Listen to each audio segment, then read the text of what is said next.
Do you dream of having your own special outdoor space? A small garden that you can admire, enjoy, and call your own. And then you stop and think, I have no idea how to make it. Well, you're not alone. Monty Don has travelled up and down the country visiting amateur gardeners with bold ambitions. He's scrutinised their plans and pushed them out of their comfort zones. Going out into deeper, darkest, unknown territory, isn't it? It's not been easy. I hate it. But everyone's worked incredibly hard. Both of us want to sleep for a week, pretty much. You've had your tea break, come on. And the transformations have been extraordinary. It's just incredible, it really is. I declare this garden open! I do believe that everybody, however small their garden, can cultivate a big dream.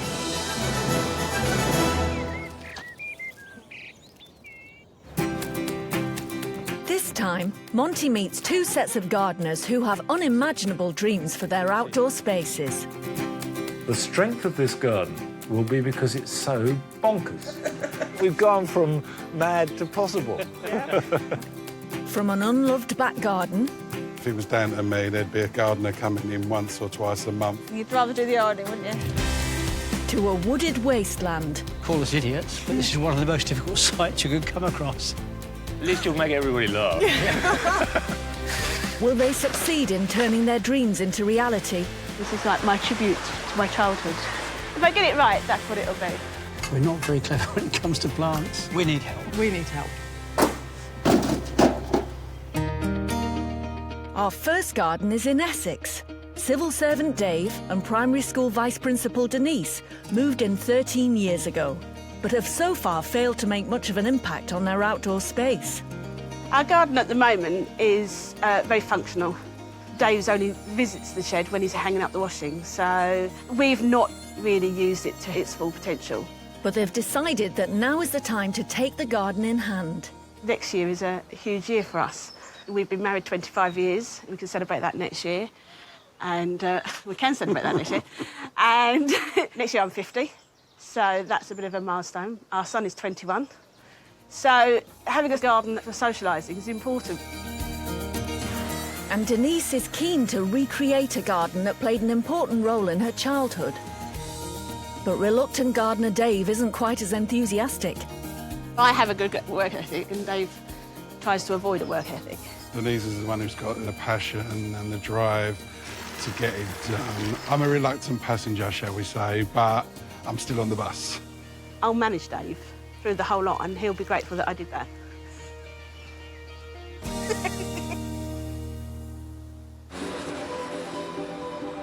Our second gardeners are in Ipswich. 10 years ago, Rob's wife was diagnosed with terminal cancer. The former inventor then decided to set up a charity with the help of his daughter, Jo. Going through 5 months of living with advanced form of lung cancer wasn't easy, but it wasn't as difficult as some people have it. And then I thought, when I get through this, I'd like to really do something for the cancer community. Rob purchased a derelict wood in Sudbury and over several years transformed it into a peaceful and usable space. Our main aim was to convert very poor woodland or land that had been unused into cancer retreats. So for anybody going through the tough time of living with cancer, we wanted to build something that was absolutely beautiful to visit. Also, people with profound learning difficulties, mainly children, come and help us to maintain the site. And adults with mental health challenges come and also help us. With the success of the first site, Rob decided to renovate another woodland here in Ipswich. And his daughter Jo, who had helped before on a volunteer basis, decided to take it on full time. This is Jo's woodland. You are the manager of this. I'll bite my tongue on certain areas. There may be a new chief dishing out the orders, but Rob and Jo agree on one thing. Why make life easy? Call us idiots, but this is one of the most difficult sites you could come across. It's a particularly poor area of the woodland. The site is completely covered in ivy on a massively steep slope, which makes it even more challenging. The entire woodland covers 3 acres, which will need a lot of time and generous donations to restore. For now, a 24 by 12 metre area has been earmarked for a very specific purpose. We like a challenge and we want to convert one of these slopes into an allotment. Whilst me and Joe know quite a bit about trees, we're not very clever when it comes to plants. So We're okay. we need help. We need help.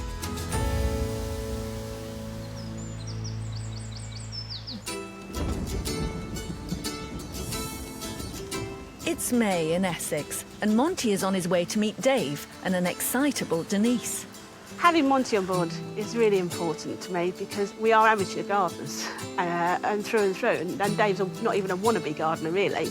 I respect his knowledge, I respect his skills, and just the common sense that he will bring to my ideas. I think I've got completely different expectations than Denise in that I'm looking for him to rein her in.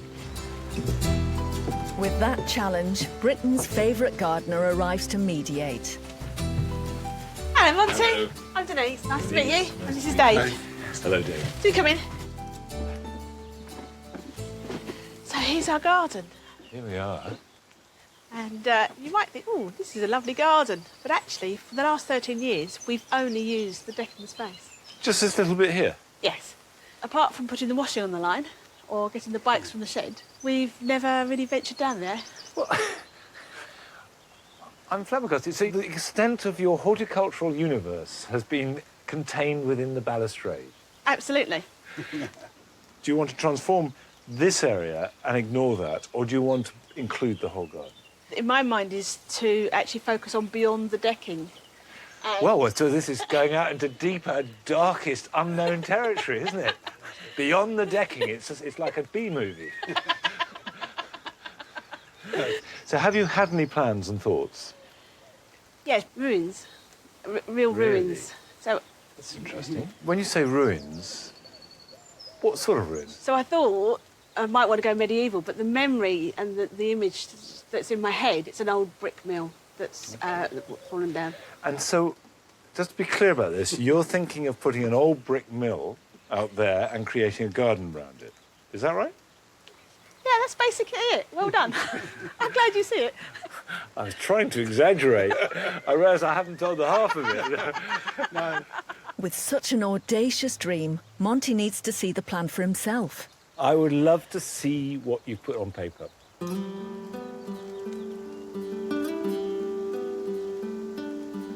Denise's plan is to replace the balustrade with steps and a narrow path leading to the bottom of the garden.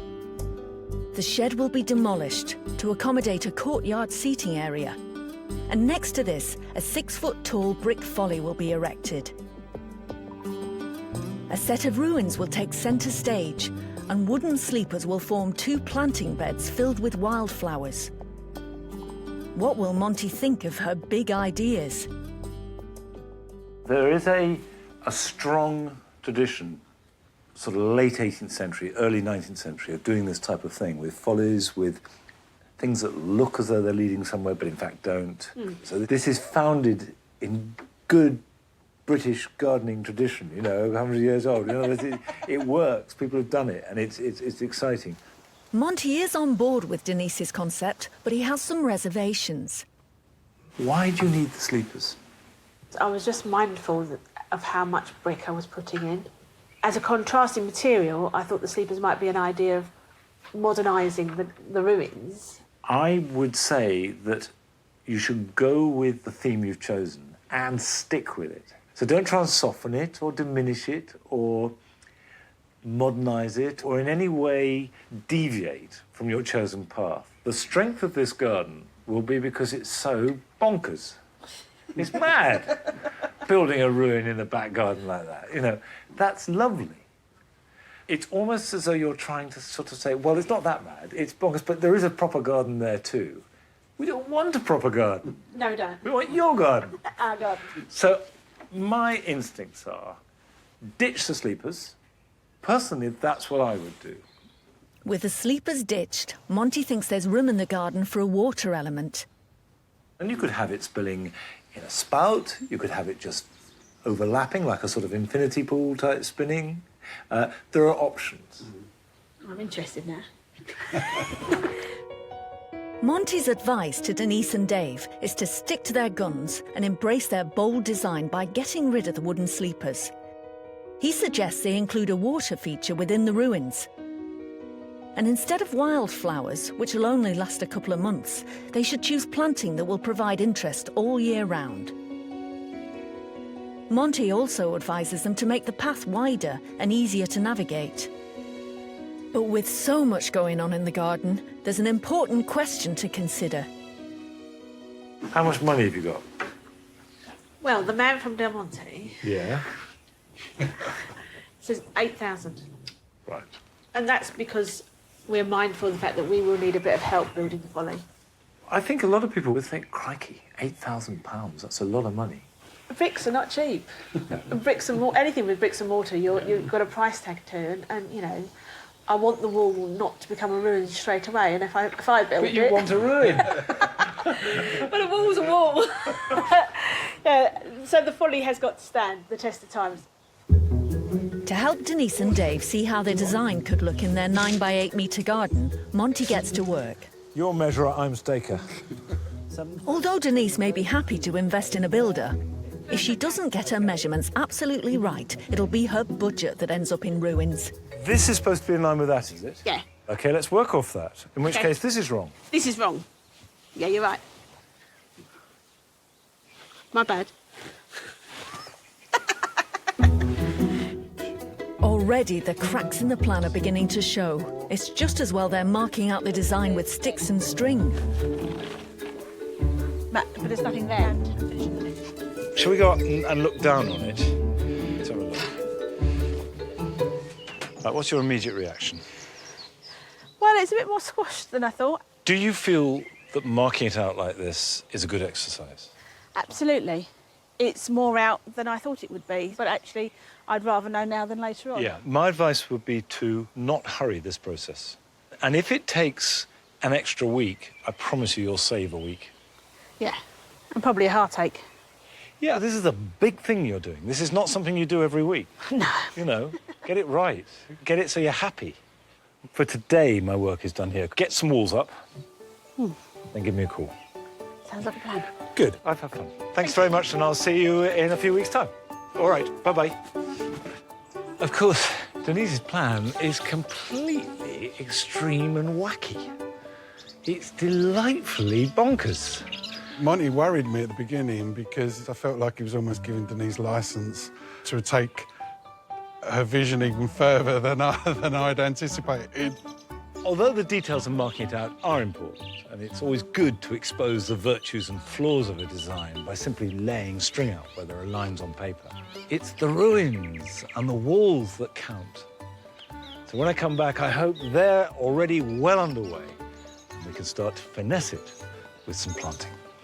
When somebody sees your dream and gives you that encouragement and sort of nudges you in the right direction, I sort of feel like we're in safe hands, and that's a good place to be.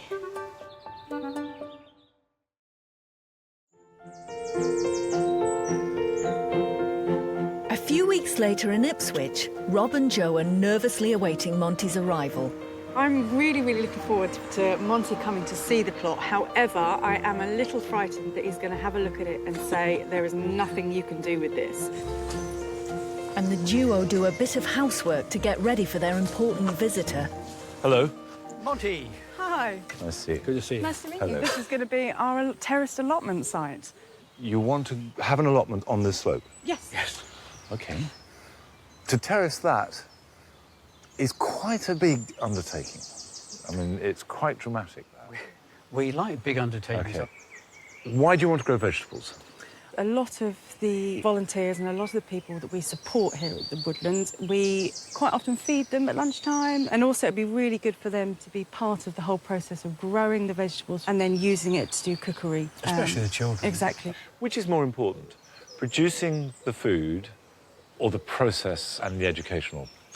I would say the educational. Yes, yeah. so would I. If it's a project as part of a bigger picture Absolutely. that will entertain and inform and inspire That's exactly what it people, then it's great. Yeah. Yeah. Then I'm with that the whole way. Good. Good. Though Monty approves of their plan, He is clear about the work ahead, not least cutting back the trees to bring in the light. I cannot stress the importance that the more you cleared, the better chance you have. You could plant things like red currants and gooseberries, which don't mind shade. White currants, you can grow those in shade. You can grow climbers, you know, things like climbing beans. They like warm, wet shade. So there's our other problem. We don't have running water yet. So we've got to do some sort of irrigation system. I know. So you want to grow vegetables in a wood with no soil, no sun, no water. But apart from that, It's fine. Yeah. Good. Well, I think at least you'll make everybody laugh. And the difficulties just keep mounting up. What's your budget?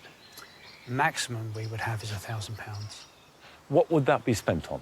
Getting the flooring first so it's wheelchair friendly. So, essentially, for your terraced allotment, you have no money at all. No. At the moment. Okay. I mean, that's adds to the allure of the thing. Is you've got no money, you've got the worst site in the world, and that's good in the sense that you know where you stand. Yeah. Intrigued by the huge challenge Rob and Joe have set for themselves, Monty is keen to look at their plan. The pair want to build a 3-tiered allotment on their woodland slope, packed with a range of fruit and vegetables. A decked floor space will enable wheelchair users to enjoy the lower beds, while 2 paths separate the upper tiers that can be accessed by steps. Finally, Jo plans to make her own gabions, metal cages which will stabilise the slope. Have you ever made a gabion? No. Do you know someone who has? No. Right. I suspect it may not be as easy as you think. It might be worth doing a little bit of research on Okay, yeah. One more obstacle to overcome then. The steps want to be as narrow as possible to give yourself as much room, and maybe railings on the first one, just so anybody can get out. Yeah, good idea. To the first level. Yeah. To the first level.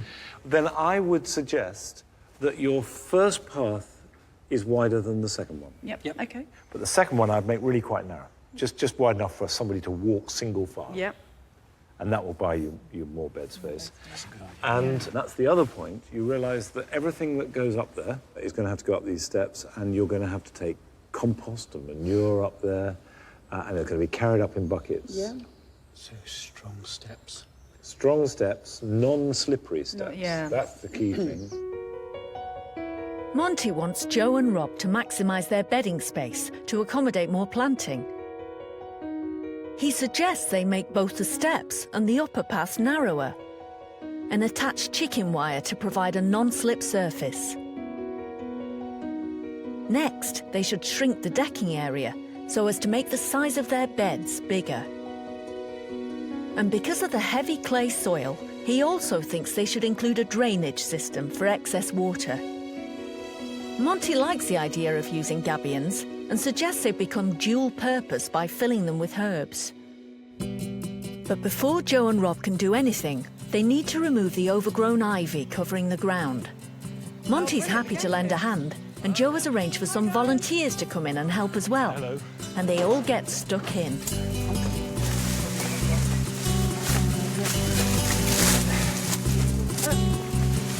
My own feeling is what you want is incompatible with trees in the middle. Yes, exactly. What you can't move has to be cut down. Okay, I'll go for it then. Well, that's letting loads more light already, hasn't it?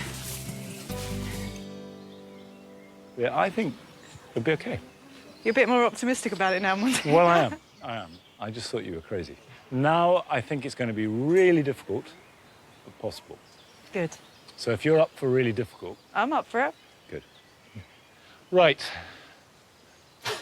Thank you. I've done enough. Yeah, thanks, Monty. No, it's been fun. It's been good, and I'm really looking forward to coming back. Yeah. Bye-bye. Bye-bye. Bye. I have to be honest and admit that when Rob and Jo showed me the site and told me what they wanted to do with it, I just thought it was crazy. That it was a waste of time to even begin it.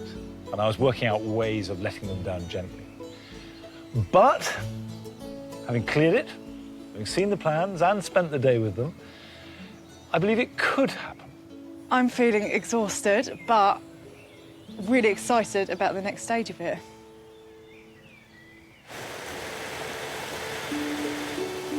Our Essex dreamer Denise has brought Dave to Kearsney Abbey in Kent. She's hoping that by showing him the ruins of the old river paper mill, they will come up with a final design for their ideal garden. This was the place when we had the special times. This is when we came together as a family. And it's those memories that sort of want to hold on to and cherish. This is like my tribute to my childhood. If I get it right, that's what it'll be.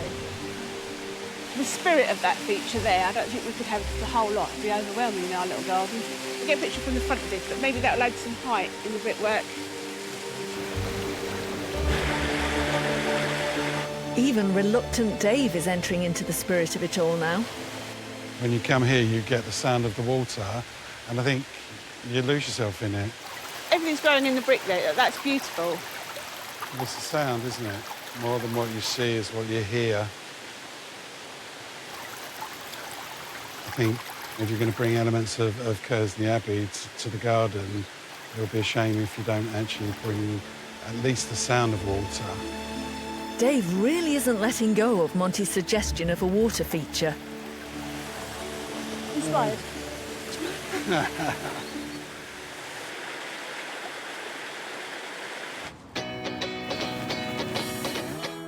It's summertime in Ipswich, not that you'd notice in the woodland. Monty has told Rob and Joe they must get more light in, so there's nothing for it but to do some serious pruning with the help of a local tree surgeon.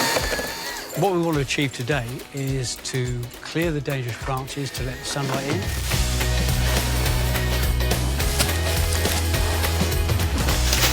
Some of Rob and Joe's regular volunteers who are taught forestry and conservation skills by the charity are also on hand to clear the fallen branches.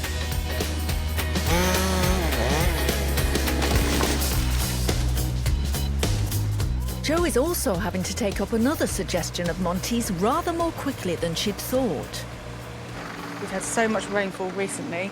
We've really seen how if we start using watering systems up there regularly, it's going to be a real issue. So under Monty's brilliant advice, we're building this French drain. Are we saying he was right? I think so. No, definitely. With the help of a digger, they make a special drain which acts as a soak-away system, redirecting the water. He's going to dig a French drain here. We're putting a big soak-away here.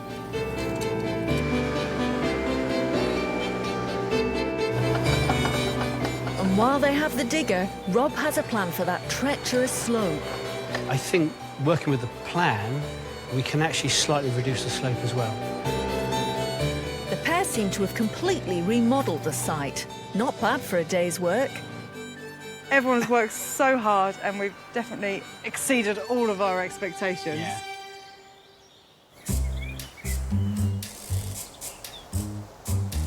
In Essex, while Denise and Dave are away at work, Oh, that looks good. builder Pete is beginning to construct their dream garden. The challenge here is to build a ruin from her childhood.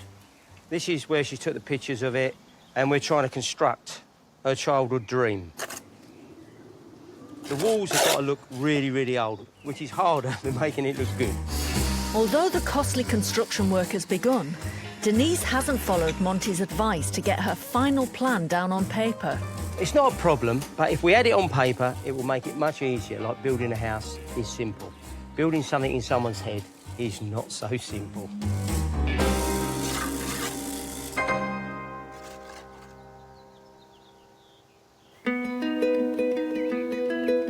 In Ipswich, Rob and Joe are preparing for Monty's return. It hasn't been long since Monty's been here, but the change is phenomenal. We've opened up a lot more space. The gradient of the slope is not so steep.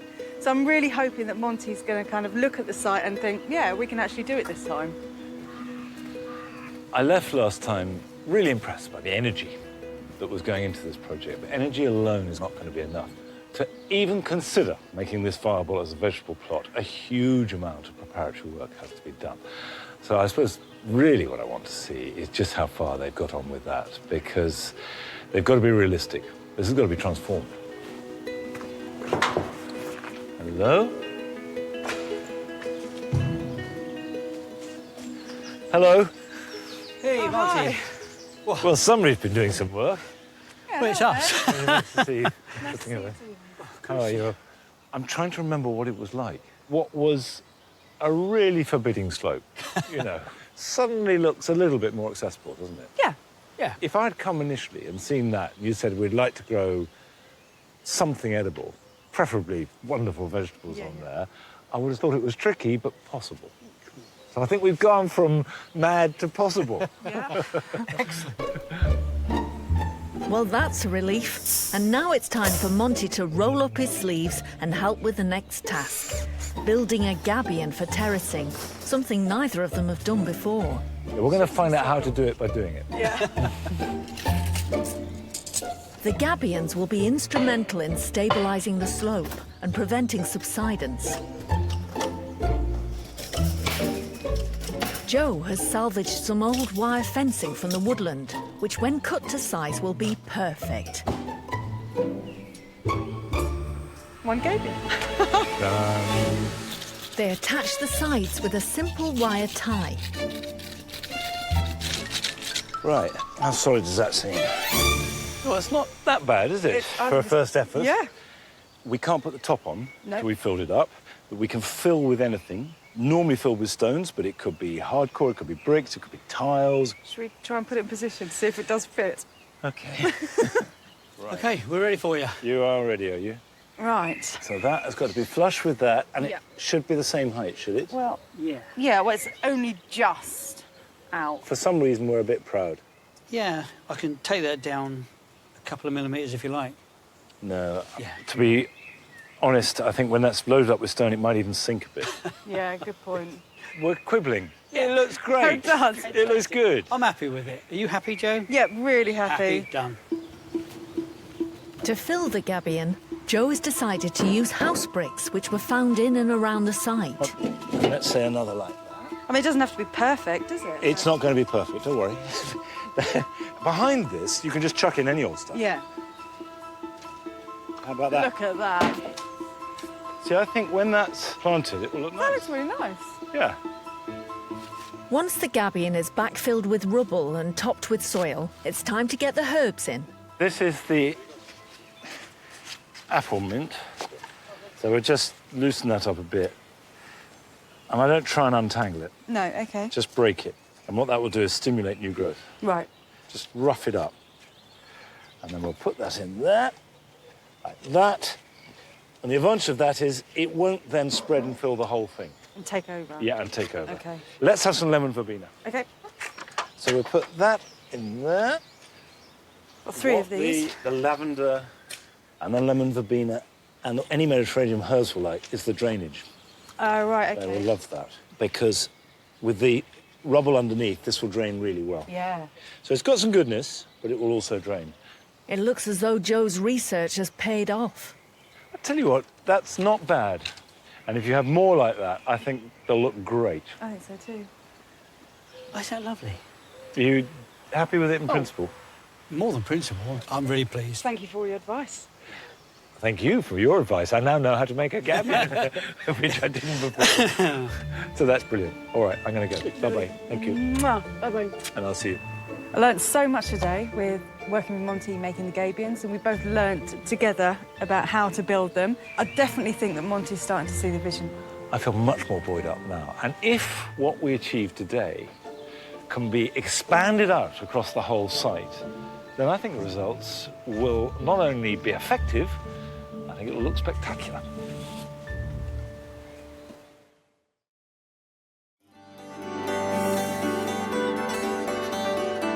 Monty has sent Dave and Denise to Capel Manor College in Middlesex, whose students specialise in horticulture.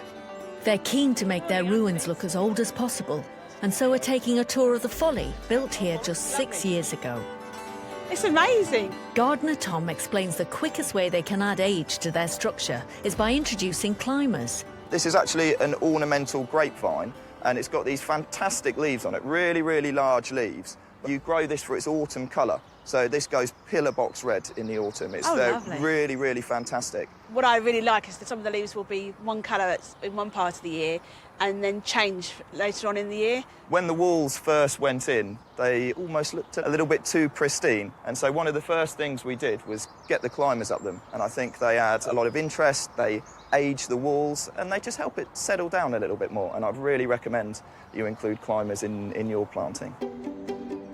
And Tom assures Denise and Dave that they aren't limited to vines. Rambling roses are an excellent option for adding colour and drama to their garden, and their vigorous growth will sprawl all over their brickwork, providing an aged appearance. Climbing roses are another good option, although less vigorous than the rambler. Many varieties produce larger blooms and repeat flower throughout summer and early autumn. Clematis can be used in conjunction with either rose, and because it will bloom just as the rose is finishing, it can extend the flowering season well into September. And Tom has another suggestion for creating an aged appearance. What we've done is we've planted within the crevices. One of my favourite plants, a really cute little daisy. It's a fleabane, and it just flowers and flowers and flowers, and it seeds well. So all those little cracks in your patio, if that's the look you want to go for, it will happily colonise those. Or you could get your contractors to leave your little planting pockets in the walls, and you could just pop it in there. It gives that whole sort of aged aesthetic. It's hard to feel that this place has only been going for 6 years. It was a field, and that gives you a bit of hope that actually the desired look can come quicker than maybe we expected.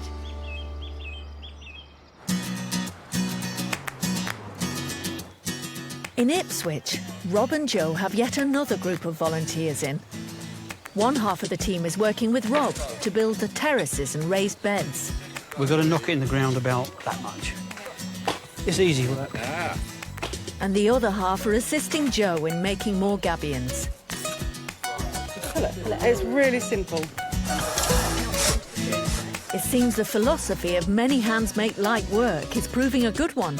And in just one day, they've managed to build half the terraces needed for the allotment. It looks amazing. It's amazing. It's real now. I think Monty will love it. I hope he does.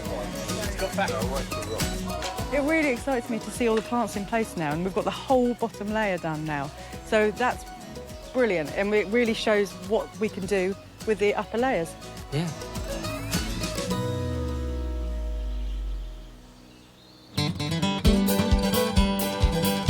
In Essex, our dreamer is still no closer to a final plan for her garden. Denise has a fantastic way of saying things.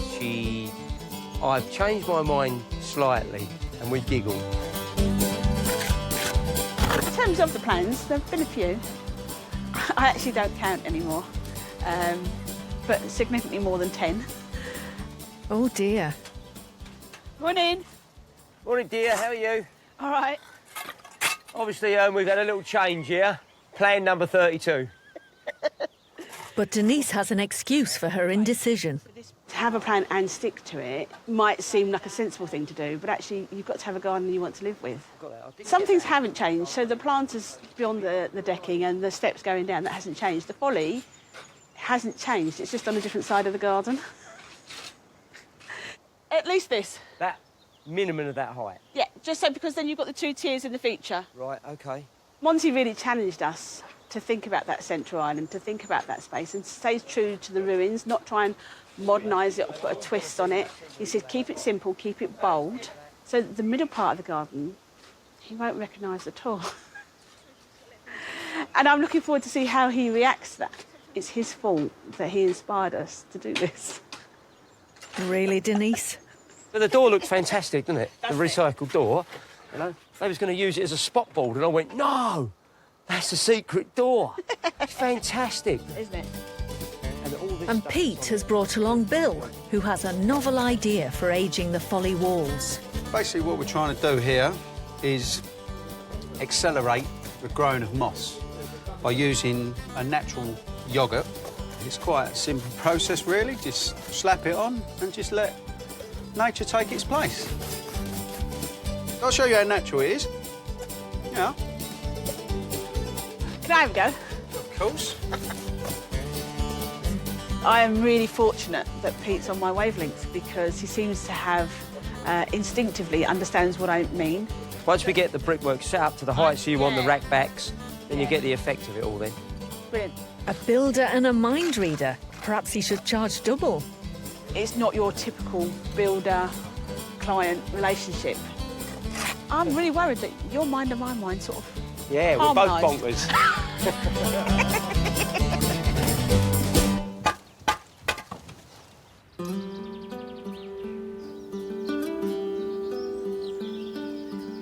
As a reward for all the hard preparatory work, Monty has suggested Rob and Joe visit Hyde Hall in Chelmsford, which was formerly a working farm and was donated to the Royal Horticultural Society in 1993. Head gardener Matt is eager to show them what might work in their newly cleared space and its shady conditions. So one of the first things I want to show you is the red currants, because I think you might be able to grow some of them in your garden. Brilliant. Partly because they will tolerate a bit of shade, and partly because of the way that we grow them. Yeah, Monty said about white currants as well. Yeah, so white currants, red currants, pretty much the same thing. The only difference is the colour of the fruit, effectively. The way we grow them, you can see how we grow them as one upright stem, what we call a cordon, and then we prune all the side shoots to encourage flowering and fruiting. You can see with this one here that's covered in fruit. Yeah. And the joy of doing it this way is that the fruit that you get is more exposed to the sun, and therefore it might ripen a bit quicker in shadier conditions. Yeah, good idea. So it's worth considering growing them like that. Rather than a bush. Rather than as a bush. Yeah. Well, we can do that, can't we? Yeah, definitely. Would you have one whole bed down to this type of fruit? It depends how much you want in terms of quantity. I mean, because you're growing them in a trained form, you're keeping the plant quite compact, you can fit a lot more varieties in a smaller amount of space. It doesn't have to be all red currants, does it? No, you could. I mean, we grow gooseberries the same way. Any of the cultivated blackberries, perhaps some of the thornless varieties are quite popular. Yeah, that'd be good for the children. Or any of the blackberry raspberry hybrids are quite good as well. So things like loganberries, boysenberries, tayberries, there's loads out there. While berries can be pruned to make the most of the sunlight, Matt also recommends vegetables that prefer shady spots. You can see we've got 3 quite young rows of summer lettuces here, and they're a very established row of perpetual spinach. Yeah. And then we have a couple of rows of Swiss chard as well. All crops that can come and pick loose leaves off. Yeah. For you, if you've got more shaded conditions, you might be able to get away with growing some of the other varieties of spinach that, in the height of summer, when it's very hot, in a more exposed situation, they're just going to bolt to seed. You might be able to grow them all year round, as it were, so it's worth giving that a go. Finally, Matt has a good tip for their plot, which has less direct sunlight than this garden. Better to go with leaves that have bright green or dark green foliage, because they'll be more efficient at photosynthesising as opposed to purple leaf crops. So anything red or purple leaves won't grow as vigorously because they haven't got as much chlorophyll in the leaf. Go for dark greens and not purples. Thanks very much. I found today really, really useful, actually. Matt was a wealth of knowledge. He reiterated a couple of Monty's points about the currants, which was fantastic. I'm inspired from today. I want to go back and get stuck in.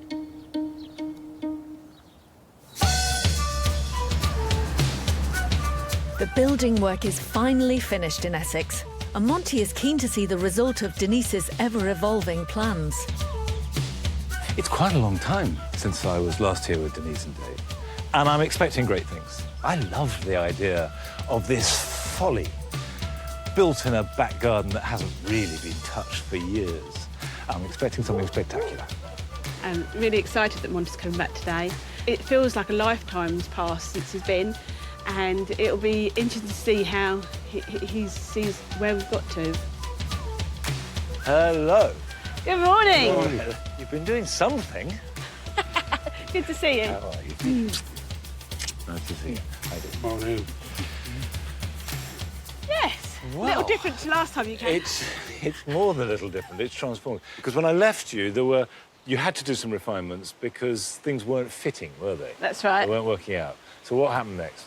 We decided to move the folly from the left-hand side of the garden to the right-hand side of the garden.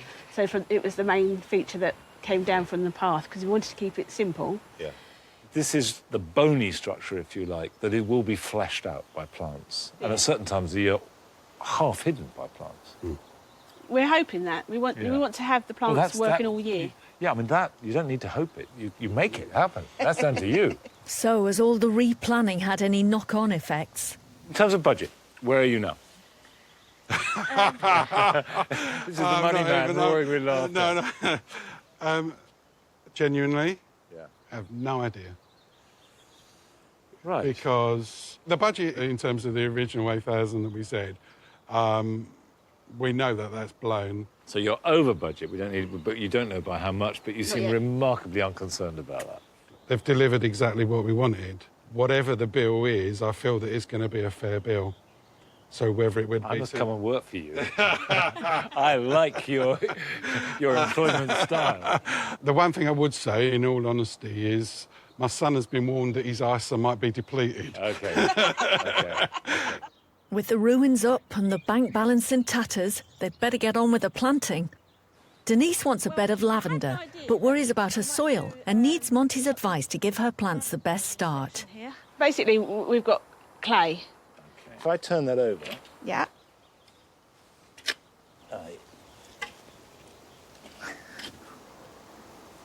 If I squeeze it, it's a nice clayey lump. OK, that isn't ideal for lavender.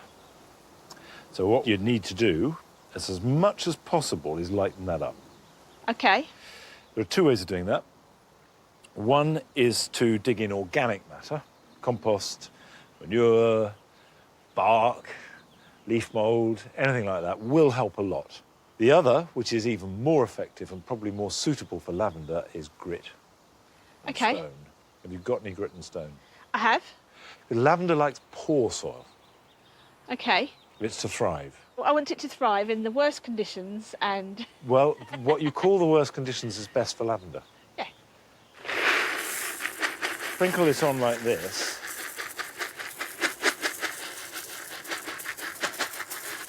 And then fork that lightly in. But the idea is to dig it first. Yeah. Then spread your gravel or grit as much as you've got. Then fork that in. Right. Then it's ready for planting. And already, you can see by the way the fork is going in the ground. So much lighter, isn't it? Yeah, it is. Okay. If you can plant easily like that, it does make life a lot easier. We don't want it too deep. You don't want it any deeper than the height of the soil. OK. And if you really hit a clayey bit, you'll do no harm by simply putting a bed of stones for it to sit on. And that means when the roots go down, they don't sit in water. OK. They may well grow through it, but there's a kind of barrier. If it's really heavy rain, if they sit in a puddle, they'll die. Rot. Yeah. They will rot and die. With the lavender in, Denise is keen to try Tom's suggestion of planting into her brickwork, but there's a problem. The walls seem very finished. There doesn't seem to be many natural crevices and holes and nooks and crannies that we can plant into. So if we make our own nooks and crannies? If you're happy. And yeah. Get a hammer, get a chisel, and we'll nook and cranny to our heart's content. OK, lovely. I'll do that. Undaunted by having spent a small fortune on her folly, Denise seems quite happy to watch Monty knock holes in it. Immediately, it makes the wall look more interesting, doesn't it? Yeah. A little bit, that's all. Take a section off. Push that in there like that. I like that, and I like the colours of that. With the Yeah, I agree.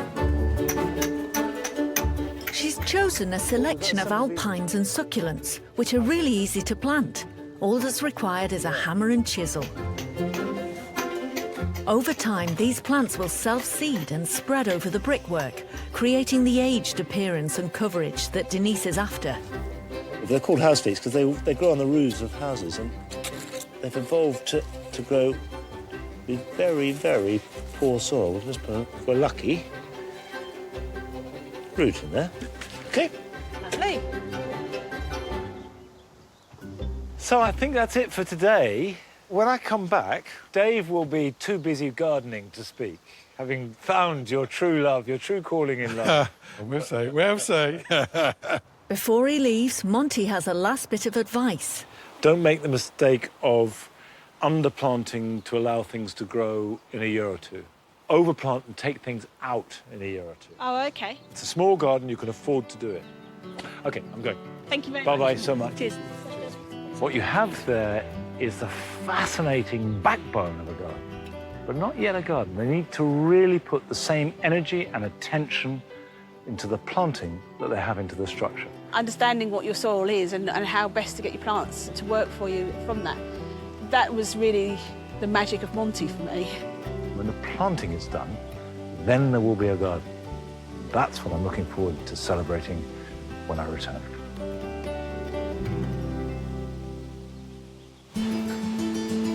It's only a few weeks until Monty returns to Ipswich, and the construction of the 3-tiered allotment is finally nearing completion. Rob and volunteer Jamie are stepping up their efforts to get everything finished on time.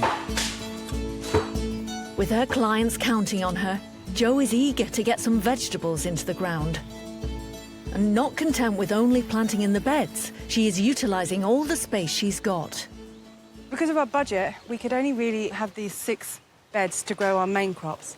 All along the side of this bank is going to be a whole edible bank. I've dug up from my own front garden some chickweed, and also we have got some hedge garlic as well that we're going to be planting. So hopefully it's going to take and spread all along this bank. With the new crops in, it's time to check on some of the more established ones. One thing that's really done so well is all the herbs. They've come on so nicely in every single gabion that we've planted them in, especially this one that Monty and I planted right at the beginning. Jo is doing much better than I ever believed possible. She's grabbed it by both hands, and for what I've seen so far, I could actually step down tomorrow. I'm not going to, but I have that much confidence in her. High praise indeed, but it won't be long until Monty's back. So my intention at the beginning was to be able to feed Monty right at the end with the vegetables that we've got, and I will be able to do that within limits. I mean, nature's nature. I shouted at the cabbages, but it hasn't made them grow any faster. And it's not just Monty they're eager to impress. The faster we get it done, the more people enjoy it. Yeah.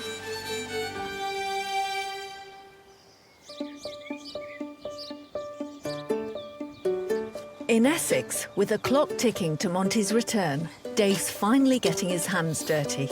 Me and the people in the garden centre are on first-name terms.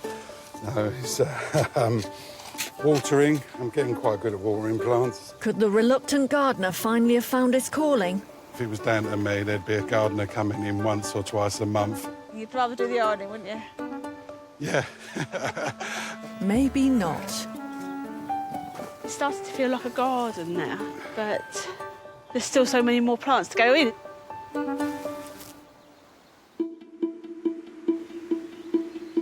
In Ipswich, Rob and Jo are putting the last touches to the allotment. Out there.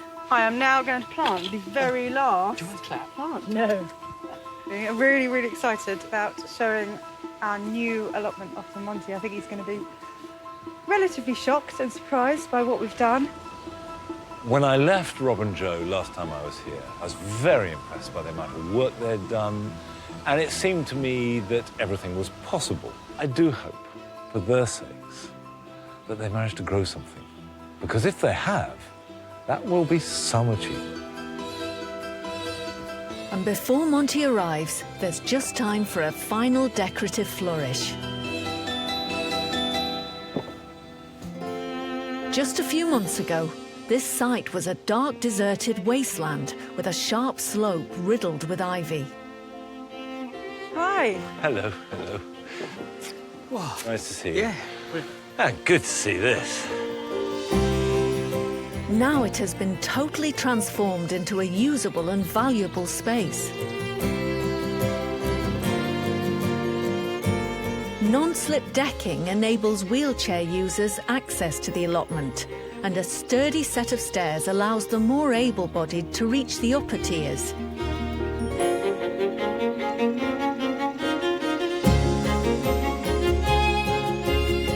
The beds are packed with chard, brassicas and lettuce, and the gabions are heaving with herbs. The charity's many clients will benefit from this extraordinary project for years to come. I'm on record as saying that this is the stupidest thing I have ever come across in my life.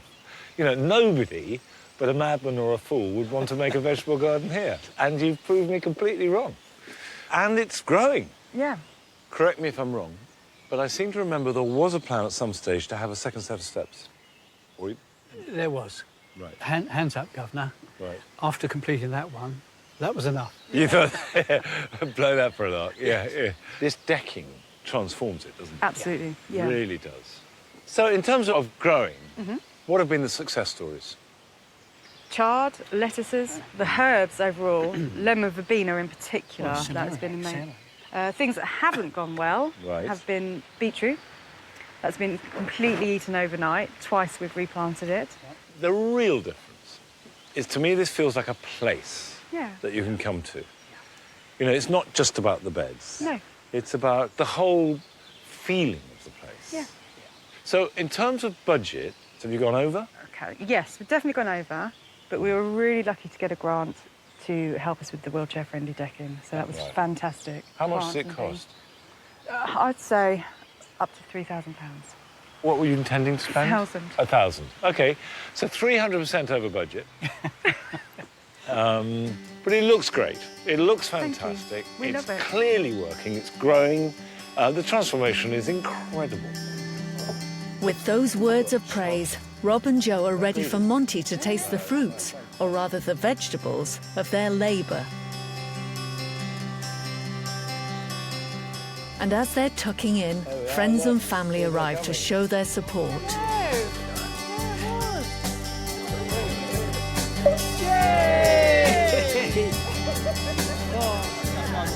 This is the last place in the world anybody would choose to set up a vegetable garden. Except...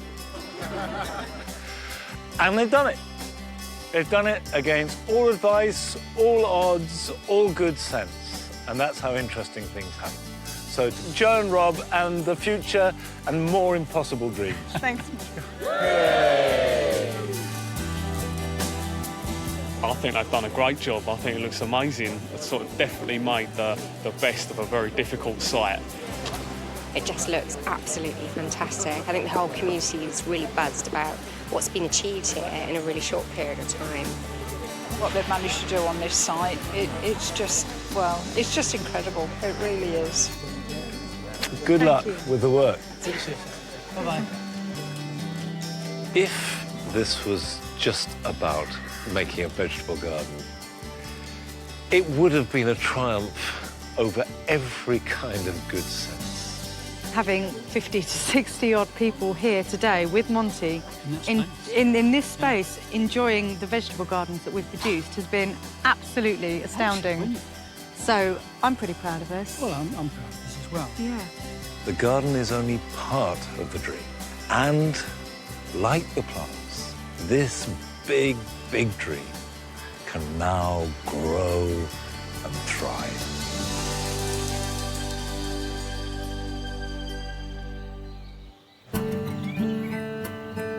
In Essex, the big day has arrived, and Monty is on his way to see the garden for one last time. We had a patch of grass surrounded by shrubs, so it is a radical transformation from that. Last time I came, they'd transformed the area and done all the hard landscaping. It wasn't a garden. So what I'm hoping to see is that they have embraced it as a garden, and they can step out into it, and the whole area is something that they can enjoy and use. It's like the final hurdle, if you like, to get to a point where you just think, yes, it's ready to show. 4 months ago, this garden was nothing but an unused and unloved blank lawn. Hello, hello, look at that, look at you. Good to see you. Now it is completely unrecognisable and looks as though it's been here for years. Climbers are already tangling their way over the brickwork. And daisies are sprouting from the paving. The main path leads down to the magnificent folly, where climbing roses and clematis will in time sprawl all over the structure. A A shaded courtyard offers a peaceful retreat, and a water feature provides the calm of a tumbling stream.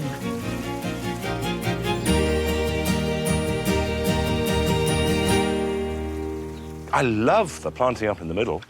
That's worked, hasn't it? What you now have is somewhere that is alive and that it's growing, and out of these ruins, you know, there are plants tangling up, and that's so much more interesting. Absolutely. How much have you spent? What's the total hurt? The original budget really has been spent on materials. And that was how much? 8,000. Right. There's a labour cost, which at least doubles that. Right. And then some planting on top. So I would say, best part, for 18. Does that sound reasonable, the money man? You ain't got a clue. What's the true figure?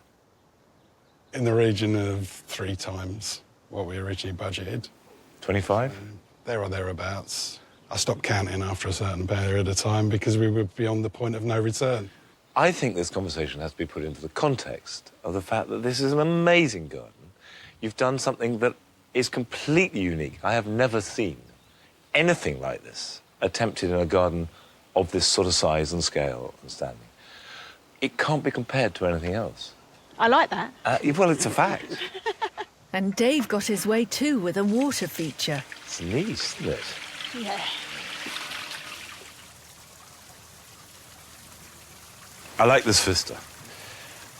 There's no question it does have the sense, you know, this could be an old road, it could be a building, and you're stepping over the plants. It's nice, it's really good.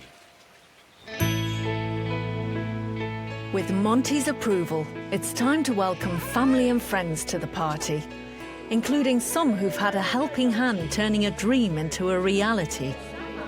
Well, I think we should raise a toast, first of all, to a fantastically bonkers garden and celebrate the eccentricity and also to the hard work that's made it happen.